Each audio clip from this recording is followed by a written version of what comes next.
All right. My name's Sergeant Andy Bell. That's ANDYBELL, Sergeant Public Information Officer, Missouri State Highway Patrol. The Kansas City, Missouri Police Department has requested our Division of Drug and Crime Control investigative team to look into an officer-involved shooting.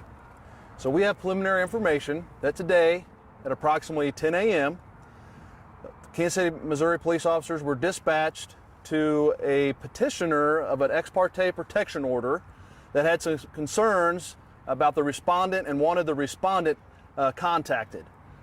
As these officers, two officers, responded in their patrol vehicle along North Ambassador, just right here at Polo, they observed a female, which appeared to be the respondent, walking along the road. Officers attempted to make contact with the individual, the respondent, the female, but she was not compliant.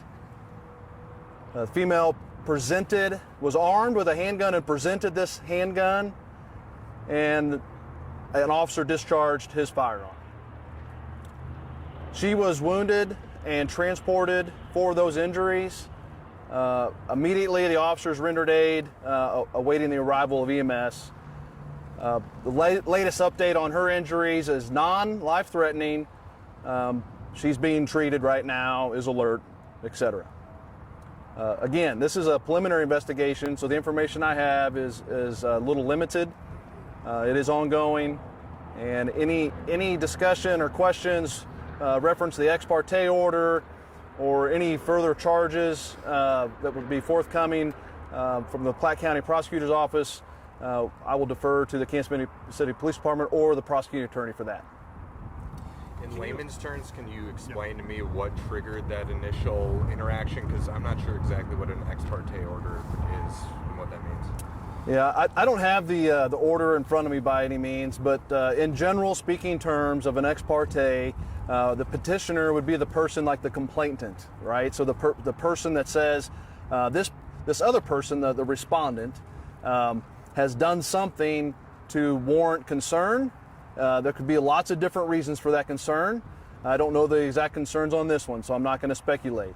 But that's how it's done through the courts. A person makes a complaint. They are considered the petitioner. The person against that the complaint's been made against is the respondent. So is that like a protection order or restraining order sort of thing? Yeah, I'm not going to get into the details because I don't have those details. Can you elaborate on how she presented a weapon? Did she that's under investigation, yeah. So there's two officers. Those officers have to be interviewed. There's dash camera, there's body camera, all those things. We're not that far from what time the shooting was, really. So those details are forthcoming. Just to be clear, the woman was shot. There was one officer that fired a gun, is that correct? Correct. There were two officers, but the one officer fired, okay? Where was she hit? I honestly don't know that, and we're not going to release that right now. Which county was the order from? I don't have that information. Was the respondent, was that a man or a woman? The respondent was a female. A female? No. And the petitioner? No. Petitioner was a male? Yes, petitioner was a male. Got it, yep. Where was this person served? Was it served in a building, in the parking lot? I don't have that information. So that's the initial call, right? Is that we all have a call of something to respond to as officers, right? And so the call was, in fact, that the petitioner is complaining, hey, I need you all to help, do something to the effect of what the respondent's doing. And I don't have all those details. I just don't. And being that it occurred here in a city street, obviously that's there's more to that, and that's what's under investigation. Okay, so I really don't have any more comments to make. If I can clarify something, I'll do my best.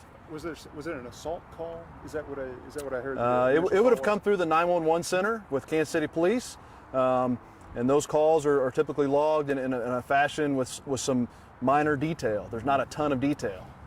Last question I'll ask. Help us put this into perspective. An officer has to get into a situation like this. That somebody pulls a gun and they have to make a decision. So perspective is that things escalate quickly, despite any kind of previous information you may have, how that can change just instantaneously and how you have to respond to that. Obviously, we don't want to ever have to resort to any kind of force whatsoever.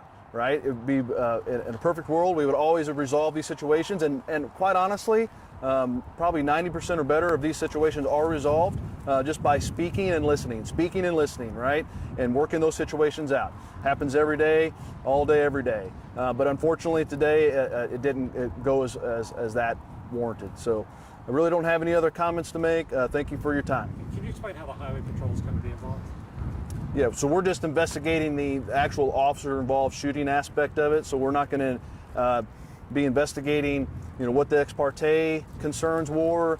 If in fact there's something that this respondent did to the petitioner or the respondent did to the officers, that's under investigation. But those charges will be forthcoming by the Kansas City, Missouri Police Department, filed through the Platte County Prosecuting Attorney's Office. But we look at the officer-involved shooting aspect only. Okay, just gather those facts. All right. Thank you. Thanks, sir. Appreciate it.